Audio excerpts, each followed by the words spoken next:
I think you have an impossible job. I can't imagine trying to defend a $6.8 trillion budget. I mean, if you look at what this president has done, and you have to come here and defend it, the biggest budget in the history of the country, unbelievable increase, massive inflation, massive deficits, no plan to balance a budget. I mean, not even close to a plan to balance a budget. Debt that continues to go up, wages not staying up with inflation, low labor participation. So I think you have an impossible task. I sent you a letter, just to make sure you had some of the questions I was going to ask. So let me just go through some of those. Do you believe that excessive government spending, especially deficit spending, causes inflation? As I talked to some of your colleagues earlier, I believe inflation, we see it as a global. No. My question is real simple. Do you believe excessive government spending, running big deficits, causes inflation? I believe one thing does not cause inflation, and what we see is inflation is pervasive around the globe. That's fine. I mean, no is an answer. So that's no. The federal debt has risen to more than $31 trillion. Since Biden took office, it's almost up $4 trillion. Do you believe that his budget reduces debt, the debt of the country? Senator, one, I use $24.7 trillion. That is publicly held debt. The rest of the debt that you cite is other government trust funds. You think his budget reduces debt? Our budget focuses on the deficit, which in turn has an impact on the debt. So that's a no. Okay, that's fine. So is President Biden's budget balanced? Meaning, are we going to spend more than we collect? Senator, no, because we believe that would hurt working families. Okay. What are you paying right now for interest? What interest rate, and what's the duration of the debt?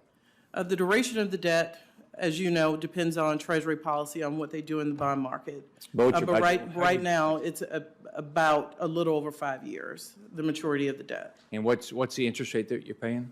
The interest in the budget. Yeah, the interest rate is close to 3% on the budget on the debt. So, and do you believe do you believe in your budget, are you assuming interest rates are going to come down then? We do show what we believe are accurate forecasts where interest will rise and then level off. Of course, interest rates are rising now as the Fed deals with inflation. And what will the federal government have, under your budget, what will the federal government have to pay in interest expense next year? Over $600 billion, $661 billion. So as a percentage of the budget, do you know what that is? I'm happy to not do math here, but give that to you for the record. So since 2019, so pre-COVID, last budget pre-COVID, how much has the U.S. population gone up, do you think? You have any idea? We talked to yourself, but it was not my letter. So 5-6 million people. Yeah, 6 million people. So as a percentage, how much is that, you think? It's less than 2%, 1.8%. So the question, is like, what do we spend per person? Yeah, so here, let me ask it this way. Yeah. So the population since 2019 has gone up 1.8%. How much do you think your proposed budget has gone up from the 2019 budget? So one way we look at it is that spending is down roughly 5 percentage points of GDP since the president took office. So it's up. So here's the numbers. So the population in the last 5 years has gone up 1.8%, and your budget would take the budget up 55%.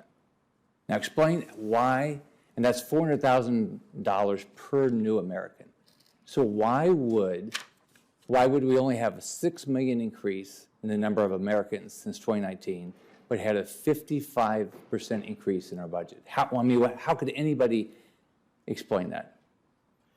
Senator, I'll take your information as fact, but the way we look at a lot of these budget measures are percent of GDP. We think that is the way to determine health, and I stated federal spending has gone down as a percentage of GDP since the president took office. Well, there's COVID, but let's go back to pre-COVID. That's not even close to being true if you go back to 2019. So the GDP has not gone up 55%. I mean, so you come in, and Biden came in the middle of a COVID crisis. So of course there was extra COVID spending, but I mean, think about it. Let's go back. Population's only up 1.8% and your budget's up 55%. That's staggering. So I know people don't want to give the president for presiding over a $1.7 trillion budget deficit reduction, but he did. And that did not happen by accident. Had he not gotten the pandemic under control, had a vastly successful vaccine program, I'm not sure pandemic spending would have ended because we would have still been dealing with the scarring of the pandemic and the economic fallout from it. So because he did that, I believe we're in a better place economically. 55%. Senator Van Hollen, and then